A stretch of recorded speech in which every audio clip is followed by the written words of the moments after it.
Thanks so much for being here. It's been a great, great day. Can we get one round of applause for the day?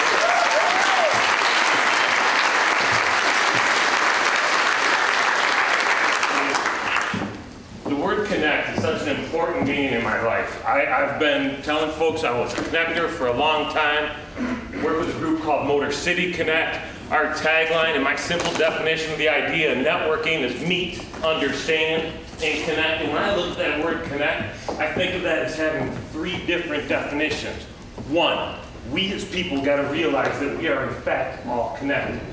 Two, if you're networking and you're actually trying to get referrals out of somebody, you've got to make some sort of connection where that person cares about you and you care about them. Found out that people don't really care about referring to you until they actually care about you. So that connection is key. And third, and most importantly in networking, if you're not taking the time to physically make a connection or make an introduction, you're just not networking. So connection, very, very important. And I think it really kind of started as an offshoot of what people have known for years. The idea of 6 degrees of separation. I think we've been looking at it wrong for a long time. Gentleman, Frigyes Karate, Hungarian author, originally proposed the idea of 6 degrees of separation back in 1929. It's been around for a mighty long time. Back in the mid-90s, somebody actually went and tested it out. They sent out 140 different packages all around the world and said, we need you to get it to this lawyer who's in Boston. We want to see how many steps it actually takes. The goal was to get it as close as you can, as quickly as you can. And what they found in that study is 6.6 degrees later, that's how connected everyone in the world was. So it was proven. Another very popular idea, and here's the funny thing about the separation piece. This is what our globe looks like when we focus on that separation. We're disjointed. We're not together. We're not working on the problems, on the issues, on the challenges, on the good things that this day is representing. Right? So it's very key that we look at it from a different perspective. Another fun thing that kind of was the offshoot of the 6 degrees of separation, the 6 degrees of Kevin Bacon. I didn't really think anybody wanted to see a picture of Kevin Bacon, and knowing Charlie as well as I know Charlie, I figured he'd appreciate 6 degrees of actual bacon. It's fun one, yeah. Here's what happens. So when you look at the 6 degrees of separation, what we find is that there's always that large center of influence. Those packages, they came in out of the 140, 117 of them were delivered by 3 people, right? There are capstones in those networks. Those are centers of influence. This young lady is a lady by the name of Daphne Mickelson. If you're actually tweeting right now, do me a favor and throw in hashtag 50 and 52 journey. 50 and 52 journey. Daphne's going to run around this country interviewing people that are doing great things. She's going to be in all 50 states in 52 weeks talking to people. If you go to 50and52journey.com, you'll be able to see a bunch of wonderful interviews. She's the center of influence for our country right now. She's making things happen. She's making changes. As I look around the room, I see lots of centers of influence in here. And when you start connecting with those folks, you start taking that puzzle, and this image doesn't work as well with the lights on, but this is an actual puzzle that's been completed, unlike the one that we saw earlier. That's what this connectedness leads to. Connectedness is a very important thing. You have to do a lot more, a lot faster, and a lot better. Now, Terry Bartlett mentioned that some of you from a mathematical perspective, I want to acknowledge that 6 degrees of connectedness is the inverse of 6 degrees of separation, right? 6 degrees is 6 degrees, but 5 degrees of separation is not the same as 7 degrees of connectedness. So I just have to let that be known. Somebody's going to challenge me. It's one of you D&D guys, I think. All right, so here's what really happened. I started thinking about, I've been signing off. If you ever read email from me, you've seen me write, be connected, be connected, be connected. Like I said, it's very prominent in my life. So I started thinking about the importance of it. And then I started hearing all that 6 degrees of separation. I said, God, that's just total crap. We as people are separate enough. We don't have to celebrate those differences. Let's start celebrating our similarities. So I said, all right, if there are 6 degrees of separation, I wonder what they would be. More importantly, let me figure out what the 6 degrees of connectedness we should all have and should share are. So, connectedness, I think you understand the 6 degrees. Well, we're going to walk through that right now. First and foremost, we need to realize that there's a connectedness from a universal perspective, right? It actually governs our lives. We govern it. Right now, we're actually sharing space and time. Our universes are intertwined. There's a bazillion, well, technically there's about 6.2 billion universes on this planet right now, right? It's an amazing thing to wrap your head around, to quote Lee from earlier. It's a lot of fun. One thing about the universe, it's got some universal laws. I just thought this was a great picture to kind of figure out a way to work it in. The universal laws, a couple of people mentioned the idea of the law of attraction. A few of you have probably seen or seen the movie or read the book, The Secret. You're familiar with that. If you've heard me talk before, you've heard me talk about the laws of reciprocity or the law of generosity. There's the law of action. There's the law of intent. There is the law of abundance. There's the law of gestation. These things actually govern how our world works, right? When we get in tune with them and understand what they are, why they work, and how they can empower us to do the things that we need to do to be better, we can really take control of our lives, thereby not only helping ourselves, but those around us. Here's what's fun. When we really know what we want and what we're trying to do, the universe works with us. It puts signs in our path, and it shows us exactly where we need to go to live our highest life. Or it can get us a Big Mac. How many of you are hungry right now? Maybe that would work. How about the old school Mac the Knife? Anybody catch that? You guys see the slide? Oh, thank you. Look at this. I had nothing to do with it. I just picked a good picture. All right. Connectedness number 2. Planning. We've got just one, people. I think we've been doing a fairly decent job. Man, I remember I'm a child of the 70s. Any other children in the 70s up in here? So when that coach showed this picture, y'all remember, right? I look at him, and this isn't just to celebrate my Native American heritage. I look at him because this was a statement. This was a movement. And although the Keep America Beautiful Foundation started in the 50s, it really took hold in the mid-70s when those commercials came out, right? That Indian with a little tear running down his face. I got to watch it a couple of times over the past couple of days. It's interesting what that stands for and what that's done for us. You know, you look at it from a recycling perspective. We're getting closer, right? Thank you. There's a little delay there, but thank you. Right? We're working on it. We're making strides. You know, most of you probably have recycling bins in your house or out by your curb right now, right? Where you're actually doing something better. And we appreciate that, and we need to keep doing that. You know, this is a picture from the 1950s, 1958 specifically. This is actually Long Beach, California. Can you imagine if you drove through Long Beach and looked like that today, right? You're more likely to see this now. So we're making strides in the right direction. But we've got to continue doing that on a regular basis, every day, making forward progress. I wish I could see what this looks like from back there. This is my representation of the World Wide Web. Technology is number 3 on the things to which we need to be connected. What an absolute game changer. The flow of information, how quickly we can create and receive and review and learn and share. Holy cow, it's unbelievable and very enjoyable. Email's been a very cool tool. Although a few of us in here are like, email's kind of dead, right? How many people are thinking email's dead? See, there's 7 marketing folks in here. I knew some of you. For those of you who can't read the message, it says, thank you for being a part of TEDxDetroit. This one's kind of fun. Any iPhone users in here? I have a technical question for the 74 of you that rose your hand, so we'll talk afterward. You're going to have to come up one at a time, though. This is my new favorite. I heard this word yesterday, found a picture of somebody crashing into a tree and said, okay, I've got slide gold. Driving while intoxicated. Anybody else doing this? Texting, driving? You guys are all the ones looking at the people next to you, right? Okay, sounds good.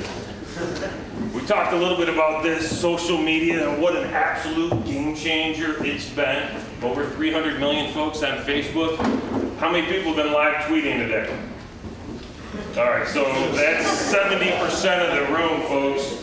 It's amazing how we're staying connected through technology.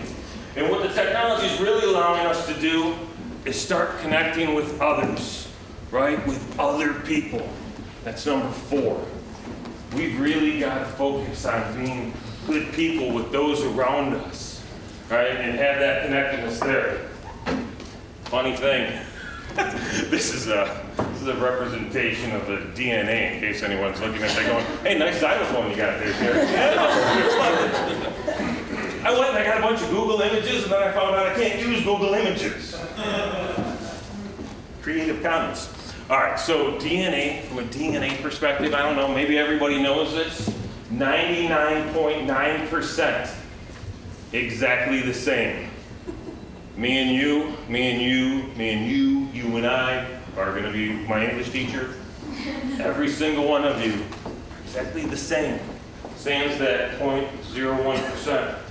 Come on, man, we really got to start focusing on those similarities. I know those uniquenesses and those differences are what separate us and what make us important and relevant to one another. But when we think about it, it's those things that allow war to happen. It's those things that allow hate to happen. You don't get in fights, you don't get angry, you don't get pissed off, you don't try and blow up somebody that you think is the same, that you love. It doesn't happen that way. When we talk about others, most important thing we can come up to and find is common ground. You know how hard it is to find a picture of common ground? So I had to think back in history. When was a great time and a great example of 2 people, 2 groups, 2 countries trying to find common ground? I think that's a pretty good representation of it. Talk about relationships and the importance of them. And there's the old phrase that sometimes people are in your life for a reason. Sometimes they're in your life for a season. Sometimes they're in your life for a lifetime. And what's fun is when those relationships start, most often, we don't know how long they're going to last. But it's really fun to just kind of ride that wave, isn't it? And let it go. This is Stephanie. She'll be happy that she made the presentation. Just like those relationships starting, what's really important is sometimes we need to know when those relationships need to break up, when they need to stop, when they need to be like the ice in the river, dissolving and just floating away. One of my favorite lines from a rap song comes from Will Smith. He talks about, my father always told me, if you hang with 9 broke friends, you're bound to be the 10th one.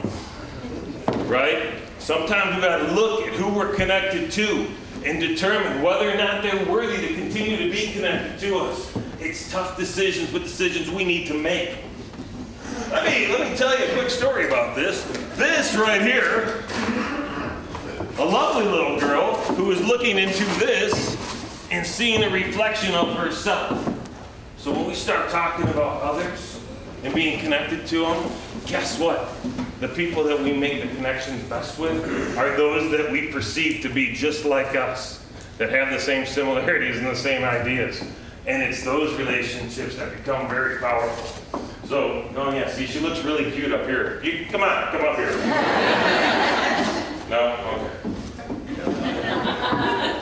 Number 5 is the idea of being connected to yourself.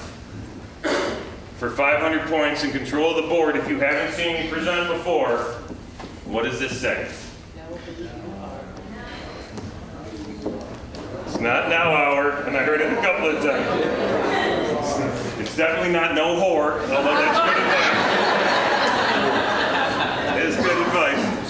It's know who you are, right? And that's where it all starts. Talked a little bit earlier about the idea of doing what you love or loving what you do. I firmly encourage you to do what you love. But before you can do what you love, you've got to know a little bit about what you may love. And that starts by knowing who you are. Dreams are an important part of life. Pay attention to them. Take the time to understand what they represent, what it means that you're looking for, right? Yeah, this is another great photo. All right. Take those dreams, turn them into a vision board. How many people have vision boards in their house? Or anywhere near it on their computer, on their laptop? All right, so about 10% in. Little homework for you. Figure out what it is that you want. Post it in front of you. Look at it often, right? Because here's the funny thing. There's only two types of motivators in the world. There's fear and there's love, right? And the stuff that we want, that material stuff, oddly enough, love personified, right? So is it fancy cars, is it big houses, is it $1 million bills? And if anyone has $1 million bill, he's standing right around here. And I'll give it to John George. Fruit, health, whatever the case may be. Vacations. When I get done with this presentation, I'm going to Disney.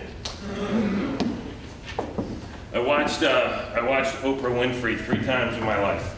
3 times. Actually, one of them, it was just like in the last week. It was 2 o'clock in the morning. She was interviewing Mike Tyson. Even Tyson cries on Oprah. Y'all didn't know that.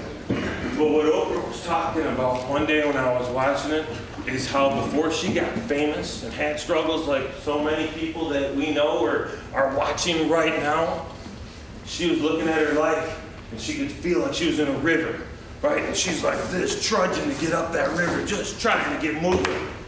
But one day she realized that the current that she was fighting is the same current that if she just turned around, would let her flow through life. And I encourage you, when you start to know who you are, you'll have the ability to find your flow and put that into practice for you. It's an amazing thing. Number 6, the 6th thing that we should be connected to is our bliss. I don't know what that is for you. I don't know what that looks like, but I want you to contemplate it. What is going to make you wildly happy beyond imagination? It's a state of euphoria. It's a state of peace. It's a state of being, right? I thought maybe I could use the 6th connectedness of joy. Joy didn't sum it up enough. Joy was just a part of bliss.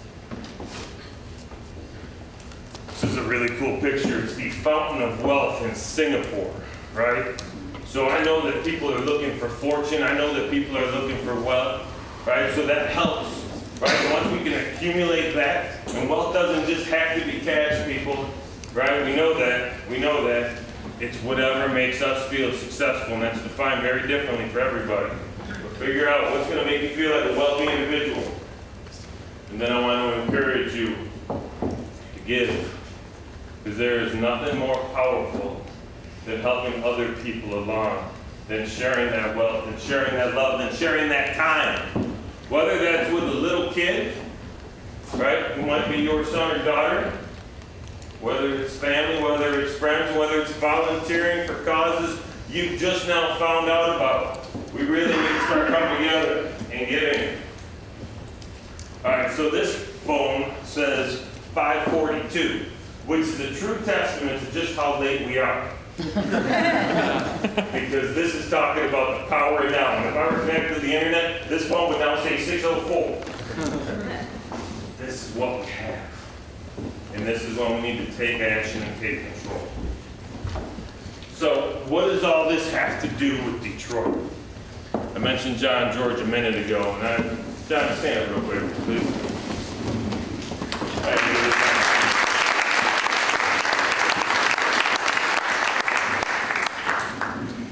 Worked with John for a couple of years now, and it's a treat to just be around him. And the one thing that he said that's resonated with me, and I've used time and time again, is from a Detroit perspective, it doesn't matter if you're in Farmington, if you're in Westland, or West Bloomfield. You look at a globe, you look at a world map, the rest of the world sees one thing. They see Detroit. Who cares what side of 8 Mile we're on? Right? Until we start coming together and start being connected, right, and start working on these problems as one, until we stop bad-mouthing our city, we can't expect the rest of the country or the rest of the world to bail us out. It doesn't happen that way. It starts here. It starts with each and every one of you. As Detroit goes, so does the rest of the country. I think we've proved that in the last couple of months. Look at what's happened. With that, I encourage you to be connected. Thank you very much.